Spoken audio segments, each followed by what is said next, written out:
तो शाह साहब, ये जिस तरफ इशारा कर रहे हैं शाह साहब कि हुकूमत और पीटीआई ये फेस टू फेस, चूँकि जब आप ऐसे बिल्स लेकर आएंगे जिनमें आपने उनका जो एहतजाज है उसको भी कहीं ना कहीं रोकने की कोशिश की है, भले आपने जगह का तयन कर लिया हो, लेकिन जी आप इस्लामाबाद में किस किस तरह वो बड़ी उसमें हमने देखी लिमिटेशंस लगा दी गई हैं। दूसरी मामला मखसूस नशिस्तों के मामले के बाद अब इलेक्शन एक्ट तरमीमी बिल पहले तो हमने देखा सेनेट से पास हुआ, आज वो नेशनल असम्बली से भी पास हो चुका है। तो ये कहीं ना कहीं ये मामला बढ़ावा दे रहे हैं इस तरह के जो हम देख रहे हैं आए रोज ऐसे बिल्स पास हो रहे हैं।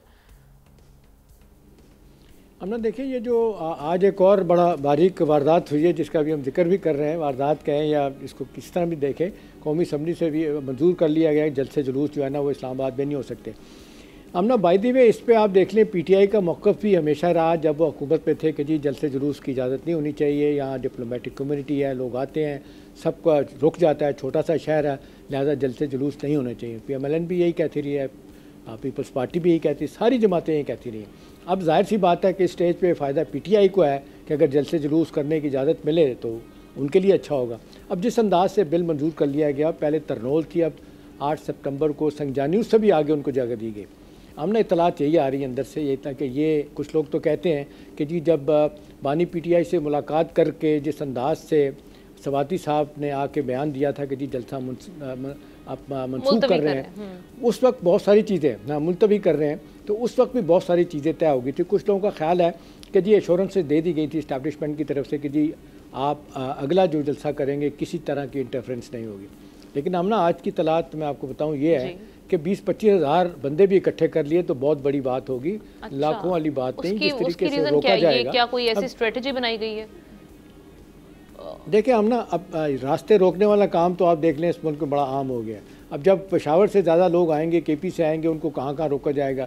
मेरा नहीं ख्याल कि जी इतना जिसको कहते हैं स्कॉट फ्री वो आ सकेंगे, उनको रोका नहीं जाएगा। हमारी तारीख यही बताती है जलसे जुलूस अपोजिशन के रोके जाते हैं, ज़्यादा लोगों को रोका जाएगा, फिर शहरों से जो लाए गए उनको भी बड़े सटल तरीक़े से ऐसे तरीके से रोका जाएगा कि पता ना चले। तो मेरा ख्याल है ये अब देखने वाली बात है। कुछ लोग कहते हैं कि नहीं ये जलसा अगर हो जाता है, और इसको ये भी बात ख़बर के तौर पे आमना है कि अगर ये अपनी मर्ज़ी के मुताबिक लोग पहुंच जाते हैं और जलसा बड़ा हो जाता है तो वो कहते हैं कि जी ये फिर अंडरस्टैंडिंग है। फिर बहुत से मामलात में कहा जाता है कि जी आगे चल के कुछ और भी हो सकता है। और ये बात जो होती है कि जी पाकिस्तान में तो कुछ भी नहीं कहा जा सकता कि जी जिस वक्त इस्टेब्लिशमेंट का जब आप देखते हैं मूड तब्दील होता है तो सारी चीज़ें तब्दील हो जाती हैं। अभी आपने देखा नवाज शरीफ साहब का क्या फ़ैसला हुआ था कि जी किसी सूरत में नहीं जाने देना। फिर अंदर से ही मामलात किस तरह हुए, जनरल बाजवा और उनके ससुर एजाज साहब ने किस तरीके से गेम डाली थी और नवाज शरीफ साहब यहाँ से गए। वो कहते हैं प्लेटलेट्स जो आते थे किसी और के, मोहम्मद बशीर का नाम आता है, उनके थे जिनके 2,500 प्लेटलेट होते थे और इनके होते थे 40,000, तो 40,000 को 2,500 कर दिया जाता था ओवर रिपोर्ट पे।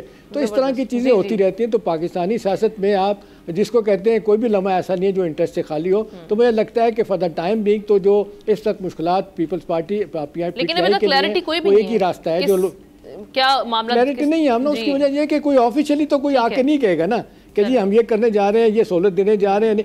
इसमें यही है कि जब तक कंप्रोमाइजिंग पोजीशन नहीं बनती, कोई हैमर आउट नहीं करते बीच का रास्ता। वो चंद दिन पहले दोबारा से एक बात बनी थी कि जी अच्छा जही साहब बात करेंगे। सब्सक्राइब करें और बेल दबाएं ताकि कोई खबर रह न जाए।